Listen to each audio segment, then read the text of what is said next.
नमस्कार, मैं हूं ललित खजूरिया। अगर सरकार आपकी है और आपके रिश्तेदार बेरोजगार हैं या फिर रिटायर्ड होने के बाद उनके पास कोई काम नहीं है, तो सरकार जो चाहे वो कर सकती है, उनके लिए रास्ते खोल सकती है। जी हां, ऐसा ही रास्ता खुला है एक रिटायर्ड ऑफिसर के लिए, जिसकी पहुंच जो है वो बहुत बड़ी है। और अब उस रिटायर्ड ऑफिसर को कॉन्ट्रेक्चुअल बेस पर अपॉइंट किया गया है, जिसके बाद बवाल मच गया है। बवाल भी ऐसा कि भारतीय जनता पार्टी ने सीधा सीधा कह दिया है कि उमर सरकार जो है, उसके जो बड़े बड़े नेता हैं वो अपने रिश्तेदारों को नौकरी लगा रहे हैं और जनता के मसलों को वो हल नहीं कर रहे। जी हां, बवाल मच गया जी। एक रिटायर्ड जेकेएस ऑफिसर को दोबारा से री एंगेज करने का मामला जो है वो अब तूल पकड़ता जा रहा है। और जैसे मैंने कहा कि अगर आपकी सरकार है तो आप जो चाहे कर सकते हैं, और उनके रिश्तेदारों के लिए रास्ते जो हैं रोजगार के वो खुल जाते हैं। और ऐसा ही रास्ता जिस तरह से हमने बताया कि खुला है, और वो रास्ता जो खोला गया है वो सरकार ने खोला है। और सुनने में आ रहा है कि उस रास्ते को खोलने वाले जो है वो बहुत बड़े ओहदे पर है, बड़े, और उनके कजन है।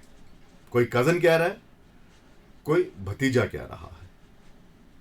लेकिन सवाल ये है कि जहां हमारे पढ़े लिखे यूथ जो है वो बेरोजगार घूम रहे हैं, सड़क पर अपने हक के लिए लड़ाई लड़ रहे हैं, इंसाफ मांग रहे हैं, नौकरी नहीं है उनके पास, और ये मौजूदा जम्मू कश्मीर यूटी जो सरकार है वो रिटायर्ड बंदों को फिर से रोजगार दे रही है, फिर से री एंगेज कर रही है। और दावे जो किए जाते हैं वो ये है कि युवाओं के लिए हम ये पॉलिसी ला रहे हैं, इतने लाख युवाओं को हम नौकरी देंगे, हम जो रिक्त पद हैं सरकारी डिपार्टमेंट में उनको भरेंगे। लेकिन उन पदों को दरकिनार करते हुए रिटायर्ड ऑफिसर को जब आप लगाते हैं, और वो भी किसी बड़े नेता के रिश्तेदार को, तो सवाल उठते हैं कि यहां पर निष्पक्षता नहीं है बल्कि सिफारिश है। और दूसरा ये कि किस तरह से मैं अपने रिटायर्ड रिश्तेदार की जिंदगी को और ज्यादा आसान और सहूलियत वाली बना दूं। जी हां, जो बवाल मचा है वो मचा है मुश्ताक अहमद राथर के consultant tourism, as a consultant tourism department में उन्हें कंसल्टेंट रखा गया है। जेकेएएस ऑफिसर, रिटायर्ड ऑफिसर हैं। और देखिए किस्मत के कितने धनी। एक तो अब्दुल रहीम राथर साहब जो जम्मू कश्मीर असेंबली के स्पीकर हैं, उनके रिश्तेदार हैं ये, और ऊपर से रिटायर होने के बाद जो है वो डोगरी में कहते हैं ना कि बिल नहीं बैठने पे। यहां पर पढ़े लिखे जो युवा हैं जिनके पास नौकरी नहीं है, वो इंतजार कर रहे हैं, सालों सालों इंतजार उन्हें करते हुए हो गया, कुछ ओवरेज हो गए। और ये महाशय देखिए, ये महाशय बकायदा रिटायर्ड हुए और री एंगेज हो गए। हालांकि री एंगेज जो है वो यहां पर बैन है। और उमर अब्दुल्ला साहब ने भी कहा था कि मैं कभी किसी रिटायर्ड बंदे को नहीं यहां पे अपॉइंट करूंगा। और कहते हैं ना, कथनी और करनी में बहुत बड़ा अंतर है। कथनी में तो कह दिया कि नहीं होगा, और करने की बारी जब आई तो वो कर दिया। और अब्दुल रहीम राथर साहब के भतीजे या कजिन, कोई रिश्ता, तब वो जो है उनको अपॉइंट कर दिया। अब भारतीय जनता पार्टी इस पर जो है वो हमलावर हो गई है। वो कह रही है कि इस सरकार ने लोगों को दगा दिया है, लोगों को गुमराह किया है। और जिस हिसाब से ये बार बार कह रही है कि हम युवाओं को लेकर बड़े संजीदा है, वो यहां पर पता चल गया कि किस तरह से ये जो लेटर निकाला गया है जीएडी की तरफ से, वो ये बता रहा है कि यहां पर निष्पक्षता नहीं है, सिफारिश चलती है। रिटायर्ड लोगों के लिए एक रास्ते खोल दिए जाते हैं ताकि उनकी जो पावर है उसको वो एंजॉय कर सके। तो ये एक बहुत बड़ा वो है। सुनील शर्मा जो एलओपी है, नेता प्रतिपक्ष, उन्होंने बकायदा कह दिया कि ये सरकार जो है वो बैकडोर अपॉइंटमेंट जो है वो कर रही है, इसीलिए उन्हें स्टेटहुड चाहिए। स्टेटहुड हमारा मसला है, भारतीय जनता पार्टी का मसला है। वो केंद्र सरकार जो है जब चाहेगी देगी, और ये उनके अख्तियार में है। लेकिन स्टेट गवर्नमेंट के जो अधिकार हैं वो ये हैं कि भाई साहब, जो लोगों के साथ आपने वादे किए हैं उन्हें पूरा कीजिए। लेकिन उमर सरकार उस जनता के वादों को पूरा नहीं कर रही। मुझे बताइए, 6 महीने हो गए, 50,000 कहाँ है नौकरियां? एक नौकरी जो नेशनल कॉन्फ्रेंस के बहुत बड़े लीडर के भतीजे को आपने लगाया बैकडोर करके, उस नौकरी के अलावा आम गरीब के बच्चे के लिए कहाँ है? बताइए मुझे बताइए, 6 महीने हो गए, 50,000 कहाँ है नौकरियां?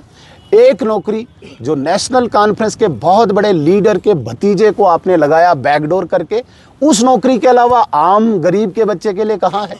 बताइए मुझे। लोगों को रोजगार देना था, इतने लाख रोजगार देना था, बहुत कुछ है, उस पर वो ध्यान नहीं दे रही। लेकिन हाँ, स्टेटहुड की डिमांड जो है वो की जा रही है, और उसी स्टेटहुड की डिमांड की आड़ में ये जो सिफारिश की गई है ये बता रही है कि किस तरह से अपने रिश्तेदारों को ये सरकार तरजीह दे रही है। रिटायर्ड होने के बाद जो है उन्हें किस तरह से दोबारा से री एंगेज किया गया। बड़े कमाल की बात है, JKAS ऑफिसर जो है वो अब रिटायर्ड हो चुके हैं, और जो टूरिज्म डिपार्टमेंट में जो बड़े ओहदे पर होंगे उन्हें अपनी कंसल्टेंसी देंगे। आप सोचिए कि एक रिटायर्ड व्यक्ति, अगर आपको रखना ही था तो किसी और को रखते, किसी पढ़े लिखे युवा को रखते, बेरोजगार युवा को रखते, क्योंकि इन्होंने तो आगे ऑलरेडी सर्विस एंजॉय की है। और ये अपने उस सीनियर ऑफिसर्स को क्या कंसल्टेंसी देंगे? जब ये पोस्ट, ये जो क्रिएट की गई है कंसल्टेंसी के लिए, कंसल्टेंट बनाया गया है, इससे पहले क्या टूरिज्म डिपार्टमेंट जो था वो झक मार रहा था?